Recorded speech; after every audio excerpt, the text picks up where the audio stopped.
Træning eller tvang, ifølge en tidligere toprytter af ridesporten i Danmark, gennemsyret af daglige overgreb på heste. Jeg tror, det er en form for forrådelse, som lige så stille har rykket grænserne. LPS kan i aften vise optagelser af heste, der er krøllet fuldstændig sammen i hovedet, og derfor bløder i mundvin og ikke kan få luft. Danmarks bedste dressurrytter Andreas Helstrand er blandt dem, der benytter de hårdhændede metoder. Dramaet var stort ved OL, men faktisk var det endnu større i månederne op til. For mit vedkommende og for Martins vedkommende, så har det været et helvede. 49er-sejlerne Jonas Warrer og Martin Kirketerp var igennem et opslidende udtagelsesforløb og en hård kamp med trænerteamet. En kamp, de ikke vil gentage op til næste OL. Jeg gider ikke spille op til sådan en udtalelse igen. Det er simpelthen for hårdt. Sidst i udsendelsen har vi også fodbold med Hamburg og Sportsverein, for Michael Gravgaard var med, da Hamburg spillede UEFA Cup semifinale. Men vi begynder med ridning, for er det overgreb på hesten, når Danmarks bedste dressurrytter Andreas Helstrand gør sådan her. Ja, siger kritikerne, så hårdt må man ikke trække i tøjlerne, fordi hesten bliver tvunget til at krumme hovedet, så den ikke kan få luft. Men hvis det er tilfældet, så bliver et utal af heste mishandlet hver dag i Danmark. Vi debatterer emnet om lidt med formanden for Dansk Rideforbund, Ulf Helstrand, og tidligere toprytter Susan Kjærgaard. Men her kommer først et lidt dybere indblik i historien. Træning, der ifølge eksperter går over grænsen. Hestene bliver reddet fuldstændig krøllet sammen. Et accepteret overgreb. Jeg tror, det er en form for forrådelse, som lige så stille har rykket grænserne. Fordi det netop er kollektivt accepteret. Der gennemsyrer ridesporten i Danmark.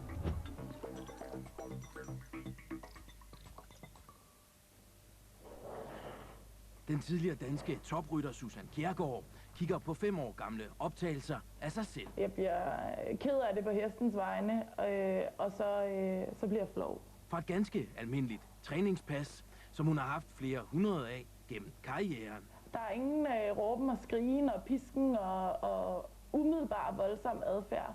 Men efter min bedste overbevisning, så er det et totalt overgreb på dyret. Det, som jeg præsterer her. Optagelser fra det seneste år. Hængstekåring i Herning, et Grand Prix-stævne i Göteborg, de danske mesterskaber og et Grand Prix-stævne i Bernstorffparken. En række af Danmarks bedste dressur- og springryttere under opvarmning og træning. Optaget af folkene bag hestehjemmesiden Epona TV. Og optagelser, som LPS har fået lov at vise for at dokumentere og debattere ridehestens vilkår i dansk ridesport. Den har totalt overgivet sig. Vi har derfor bedt dyrlæge Marianne Dahl Jensen om at se optagelserne igennem. Det er trist at se på. Hun sidder til dagligt i dyrevelfærdsudvalget i Danmarks Dyrlægeforening. Enkelte heste, som i stedet for at protestere, faktisk ser fuldstændig slukket ud. Helt dødt udtryk i øjnene, og de affinder sig simpelthen fuldstændig med den situation, de er i. Og der er altså tale om ryttere på absolut topniveau. Trækker hesten simpelthen ret voldsomt fra side til side. Her er det Danmarks bedste dressurrytter Andreas Helstrand på hesten Matiné. Vi siger jo altid, at man har et begreb, der hedder, at hesten altid skal have næsen foran lodret. Det vil sige, når man ser næseryggen på hesten, så må næsen aldrig være sådan bag lod.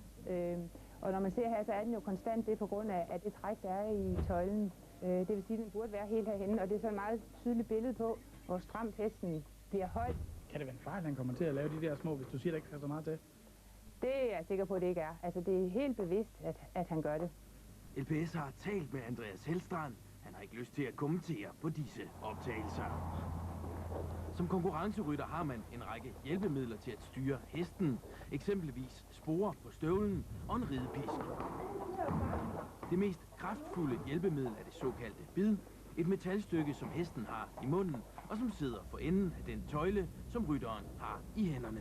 Hvis man holder så hårdt i bidet, så vil man hos mange heste kunne, hvis man gør sådan her, så simpelthen lige der i mundvigen, vil man kunne se, at hestene har enten friske sår, eller også sådan nogle fortykkede gamle revner, som simpelthen er direkte skader fra bidet på hesten.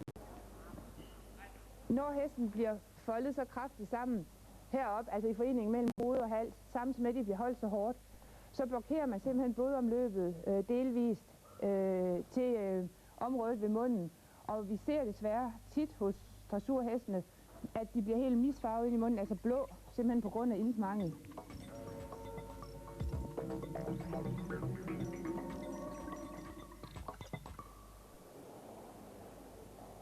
På optagelserne kan man i flere minutter ad gangen følge ryttere, der lægger mange kræfter i at holde fast i deres hests tøjler og dermed hestens bid, men også benytter sig af såkaldte hjælpetøjler, der fastholder hestens hoved i ekstreme positioner.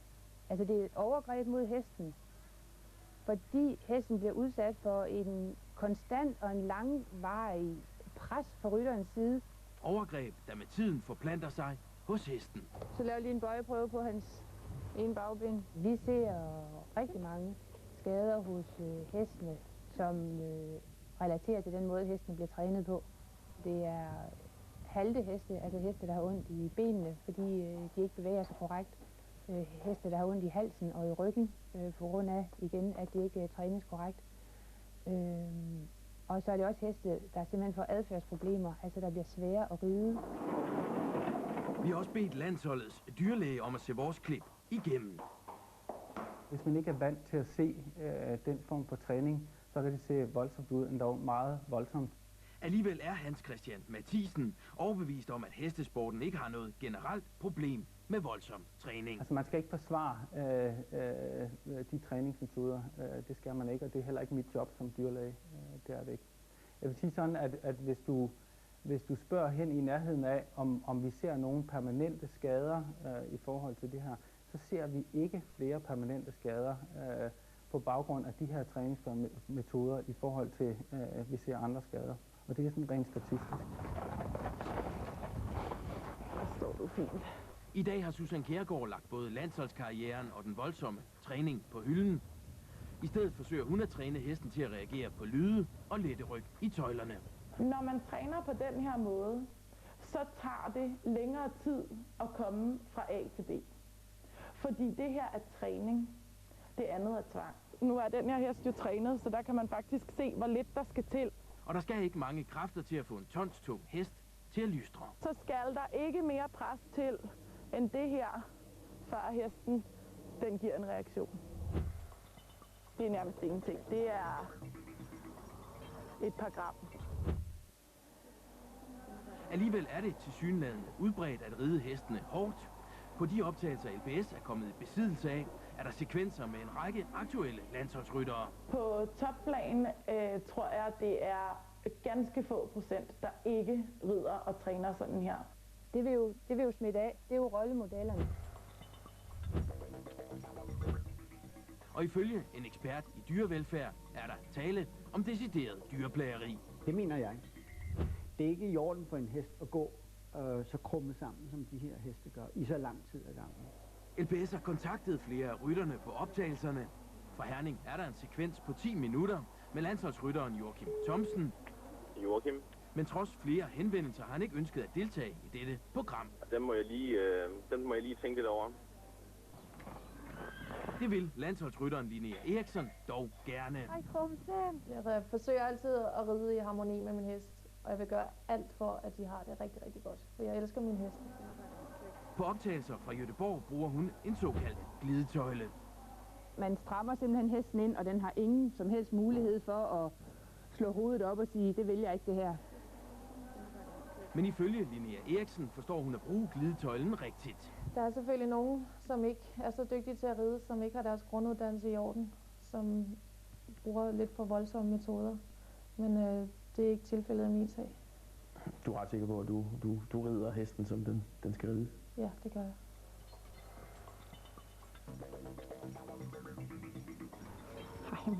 Ifølge Susan Kjærgaard er den hårde træning stille og roligt blevet accepteret over tid. Ingen siger fra, og derfor fortsætter det alle steder. En tendens, som dyreværnsorganisationen Dyrenes Beskyttelse også har noteret sig. Der er ikke nogen diskussion om, at der i det sidste årti er sket en forrådelse inden for ridesporten. En søgende efter genveje, i stedet for at sørge for at få grundridningen i orden. Og den er baseret på økonomi selvfølgelig. Den er formentlig også baseret på mangelfuld uddannelse. Og det er selvom hestens tarv ifølge Dansk Rideforbunds regelsæt skal gå forud for alt andet. Blandt andet formuleret gennem paragraf 3.8. Enhver form for ridning og træningsmetoder skal tage hensyn til, at hesten er et levende væsen, og må således ikke omfatte fysisk eller psykisk vold over for hesten.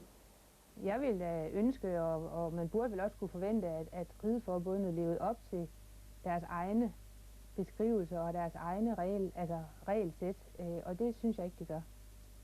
Hjemmesiden Ipona TV har tidligere stillet store spørgsmålstegn ved træningsmetoderne i dansk ridesport, men uden nogen synderlig reaktion fra Dansk Rideforbund. Der er ikke tradition for at have en kritisk presse inden for ridesporten. Der er ikke tradition for, at der bliver stillet spørgsmålstegn ved det, som toprytterne gør. Så et hvert forsøg på at protestere bliver kvalt lige så effektivt, som de protester, hesten forsøger at komme med undervejs. Træning, der ifølge eksperter går over grænsen. Et accepteret overgreb, der gennemsyrer ridesporten i Danmark. Hvis vi skal bryde med det, så kræver det jo, at alle erkender og accepterer, at det de tidligere har gjort, var uetisk. Og det er jo på det rent menneskelige niveau en svær erkendelse at komme til. Så er det nemmere at synes, at dem, der råber op, er dumme og besværlige.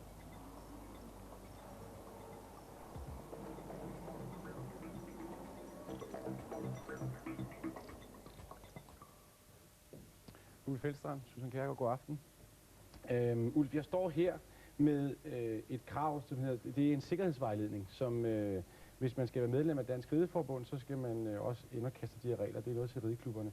Og en af de ting, der står her, det er, at ingen må rykke, flå eller save hesten i munden med bidet. Ja. Er det ikke det, din egen søn Andreas Hesselin? Nej.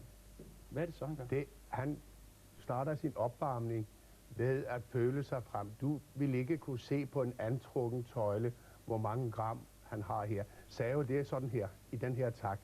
Og det er slet ikke det, han gør. Han stiller hesten til den henholdsvis den ene side, og han stiller hesten til den anden side. Vi har billederne her. Ja. Susan, er du enig i det? Nej, det er jeg ikke.